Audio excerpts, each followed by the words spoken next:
Inferencia sobre el sigma cuadrado en poblaciones normales. Bien, sobre este parámetro no hemos hecho antes ningún ejercicio de inferencia, así que vamos a empezar recordando que los métodos de inferencia que se desarrollen para este parámetro pues se van a basar en la distribución muestral del estimador de este parámetro. ¿Qué estimadores tenemos para la varianza? Pues hemos visto dos. La varianza muestral, que ya vimos en su momento que era un estimador sesgado, y la cuasivarianza, que es un estimador insesgado. ¿Cuál es su distribución muestral, su distribución en el muestreo? Porque esta es una variable aleatoria que de unas muestras a otras, pues obviamente cambiará su valor. Pues bien, para poblaciones normales sí que se conoce su distribución en el muestreo. Entonces la distribución muestral de estos estimadores está relacionada con una distribución que se denomina chi cuadrado o gi cuadrado, que tiene este símbolo. Es la letra griega chi al cuadrado y de su índice g, que es su parámetro que se denomina también grados de libertad. Vamos a ver cómo es la distribución chi cuadrado o gi cuadrado. Aquí están dibujadas dos de ellas con 3 y 6 grados de libertad. Es una variable aleatoria continua, no negativa. Va desde 0 hasta infinito. Es asimétrica positiva, donde la simetría va disminuyendo, se va haciendo cada vez más simétrica a medida que aumentan sus grados de libertad, el valor de su parámetro. Y esta es la notación que ya hemos visto antes. Es la letra chi griega al cuadrado sub g. El resultado que necesitamos es este. Si nuestra población es normal y tenemos una muestra aleatoria simple de esa población, entonces la suma de cada dato menos su media muestral al cuadrado dividido por la varianza poblacional se distribuye como una chi cuadrado de n-1 grados de libertad.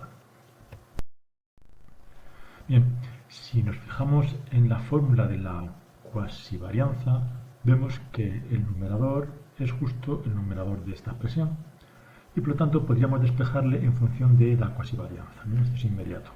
O sea que la suma de cada dato menos la media al cuadrado es n-1 por la cuasivarianza. De esta manera podemos escribir este resultado como n-1, la cuasivarianza, dividido por sigma cuadrado.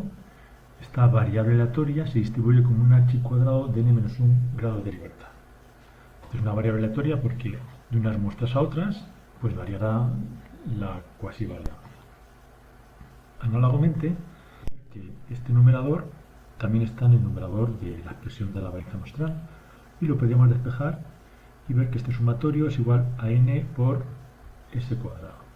Y por lo tanto tendríamos una segunda forma totalmente equivalente de escribir este resultado, y es que n veces la varianza dividido por la varianza poblacional se distribuye como un chi cuadrado de n-1 grado de libertad.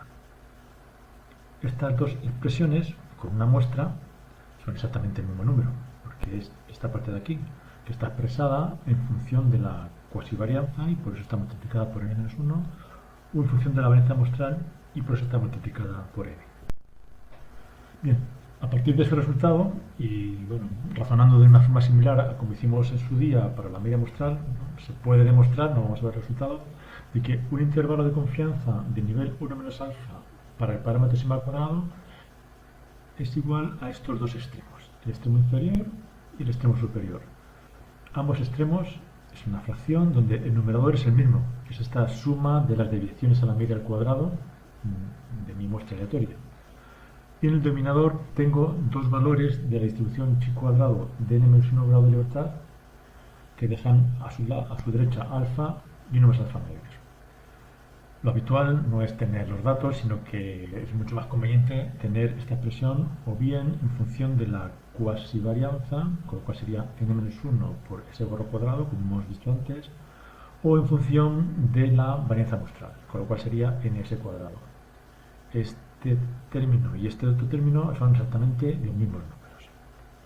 Y en el denominador tendríamos los dos valores de la distribución chi cuadrado que dejan a la derecha alfa medios y a la izquierda alfa medios. Como con nuestra convención el subíndice siempre es el área que queda a la derecha, pues este valor de acá es el que deja a la derecha alfa medios, y sería este número que viene aquí, o viene aquí, y este otro número, el que deja a la izquierda alfa medios, pues que deja a la derecha 1 menos alfa medios, y sería este valor de acá, o este de acá. En estos intervalos de la varianza, lo que escribimos son el extremo inferior y el superior. No es como en el intervalo de la media, basado en la normal, una t, que es la estimación más menos el margen de error. No, porque aquí la chi cuadrado, esta distribución que aquí aparece, no es una distribución simétrica alrededor de cero. Por eso los dos valores que hay que utilizar son dos valores positivos y diferentes, que hay que verlos, hay que calcularlos independientemente. Al ejemplo del contenido de cadmio en suelo que vimos anteriormente. Y es que el contenido de cadmio del suelo es una variable importante porque afecta a su fertilidad. Entonces se toma una muestra de 25 muestras de suelo y en cada una se analiza el contenido que hay de cadmio en miligramos por kilo. Después de analizar estas 25 muestras de suelo, se obtienen su media muestral, la cuasi desviación típica y la cuasi varianza. Suponiendo que el contenido de cadmio sigue una distribución normal, se quiere construir un intervalo de confianza del 99% para la varianza poblacional sigma cuadrado. Y vamos a aplicar esta fórmula porque lo que tenemos es la cuasi varianza. Así que tenemos que, con una confianza del 99%, así que alfa es 0,01, la varianza poblacional está entre este número y este otro número, donde n es 25, este gorro cuadrado es 10,01 y tenemos que averiguar estos dos valores de la distribución chi cuadrado de 25 menos 1 igual a 24 grados de libertad, que está aquí dibujada. Buscar en la distribución chi cuadrado. Vemos que en los dos extremos del intervalo el numerador es el mismo. Entonces el extremo inferior, que es el valor más bajo, tendrá que venir dividido por el valor mayor de la chi cuadrado. Así que este valor de acá es el que deja a la derecha alfa medios, como está puesto aquí en la notación. Y el extremo superior, que es un número más alto, como el numerador es el mismo, pues para que sea mayor tendremos que dividirlo por el número menor, que es el valor que deja a la izquierda alfa medios o a la derecha 1 menos alfa medios. Para alfa 0,01, por lo tanto alfa medios 0,005, vemos que son 9,89, 45,6, que ya forman los intervalos. Por lo tanto, con una confianza del 99%, la varianza poblacional es un número que está entre 5,27 y 24,29. Es un intervalo muy ancho, por dos razones. Una, porque tiene una confianza muy grande, y otra porque está basado en muy pocos datos. Ambos elementos pues, hacen que nuestra incertidumbre sobre la población pues sea alta. Pero una vez que tenemos un intervalo, lo podemos utilizar de la misma manera en que hemos utilizado los intervalos con anterioridad. Por ejemplo, para utilizarlo como contraste de hipótesis bilateral. Los contrastes de hipótesis para la varianza pues, se plantean igual que para los otros parámetros. Primero hay que especificar la hipótesis nula y la alternativa, siguiendo la misma metodología que antes. Así que la hipótesis nula será igual, menor igual o mayor. Y el estadístico de contraste será uno de estos dos, en función de si estamos utilizando la cuasi varianza o la varianza.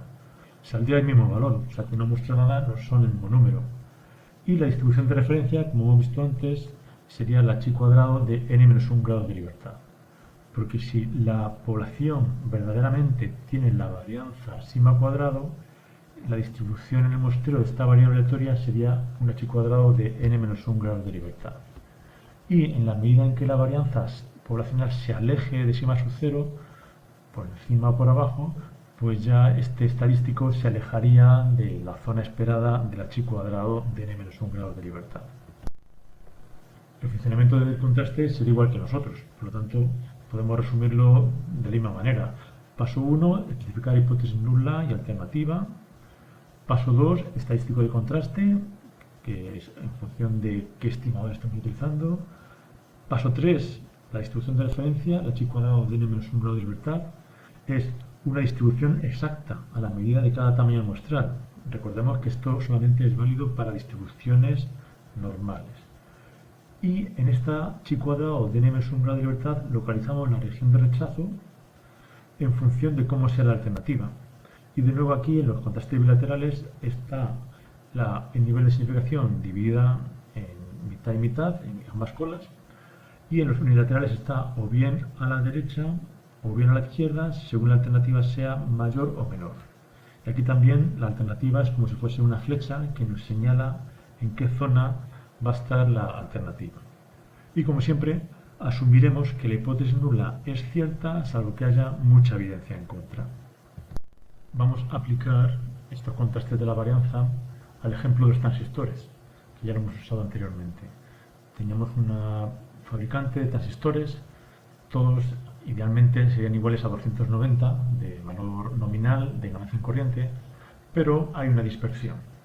Entonces queríamos saber si esa dispersión se mantenía o había empeorado. De manera que concretamente se quiere saber si la varianza de los valores de ganancia en corriente era 760 o había aumentado. Si había aumentado es que es mayor que 760 y por lo tanto eso sería la hipótesis alternativa. Y si no había aumentado, pues se mantenía en 760, incluso podría haber mejorado, eso sería la hipótesis nula. Así que tenemos la hipótesis nula alternativa, tenemos 100 datos y construimos o calculamos la cuasivarianza. A partir de la cuasivarianza podemos calcular este estadístico de contraste, donde n es 100, es el borro cuadrado, 766.85, y el sigma sub 0 cuadrado, que es 760. Y nuestro estadístico de contraste tiene un valor de 99.89.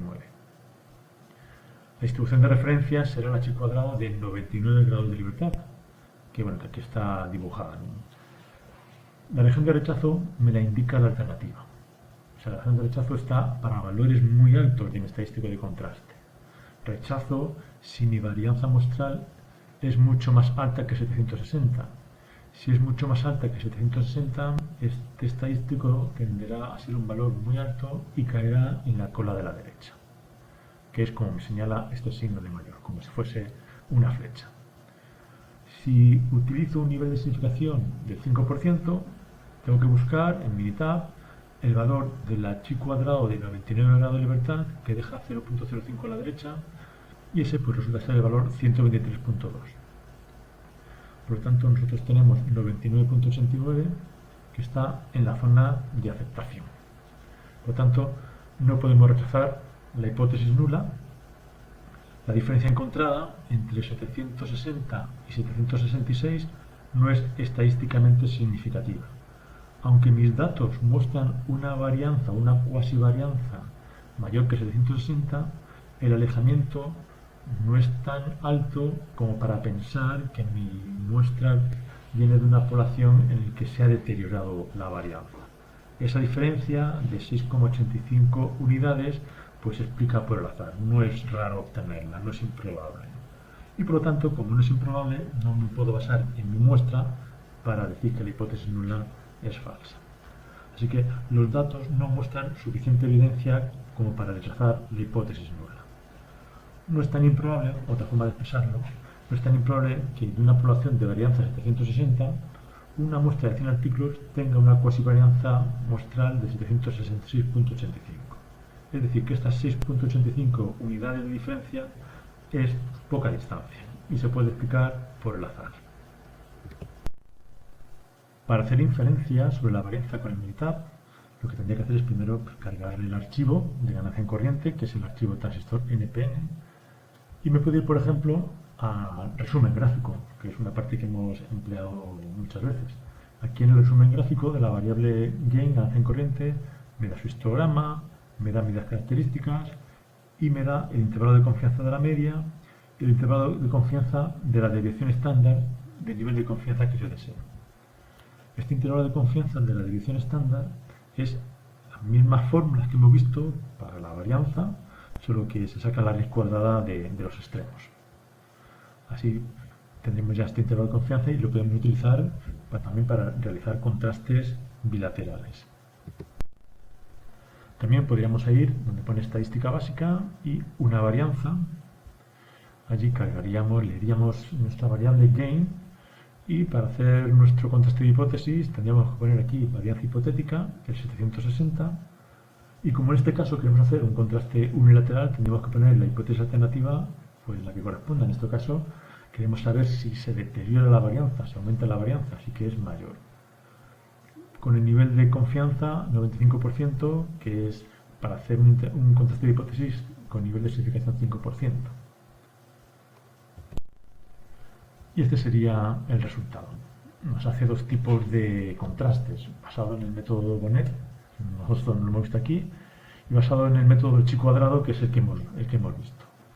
De manera que nos sale nuestro mismo estadístico de contraste, los grados de libertad del h cuadrado, 99, y nos da el p-valor, 0.456, que es un p-valor pues, bastante grande, que es mucho mayor que el nivel de significación que estamos utilizando, 5%, pues nos encontramos en la región de aceptación, y además pues, con bastante seguridad. Quiere decir pues, que es muy fácil que una muestra de una población que siga la hipótesis nula pues sea tan diferente como la nuestra. Aquí está dibujada la chi cuadrado de 99 grados de libertad, que es bastante simétrica, y a la derecha del 99.89 pues deja el p-valor, 0.4560. Y eso es todo en este tema.